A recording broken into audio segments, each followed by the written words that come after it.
Junk fees cost Americans tens of billions of dollars every year, weighing down family budgets and making it harder for people to pay their bills. Imagine, like millions of Americans this time of year, you're planning to take your family on a trip to visit their grandparents for the holidays. First, you go to book your flight and search for the best price. But you later find out the airline charges you an extra $50 so you can sit next to your child on the flight, or an additional $50 because you need to check a bag. Second, you go online to buy a ticket for a holiday show the whole family's been waiting to see. When you go to pay for it, you're charged an additional $100 in fees on top of the list price for the tickets. That's another $100. Third, you realize that Grandma and Grandpa need a better internet service to send videos they took of their grandkids. You go online to find the better internet plan. But because you still have time left on the internet contract you originally had, you get hit with a $100 early termination fee.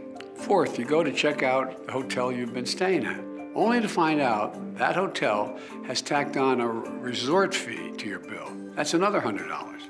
Fifth, you go to drop off the rental car at the end of the trip, and you see you've been charged $100 in airport and other fees you had no idea about. These surprise fees that your family didn't plan for. And that's why my administration is taking actions to eliminate and reduce these so-called junk fees. We're requiring airlines and travel sites and internet companies to do a better job of disclosing the prices and fees up front and calling out companies that rely on these types of fees.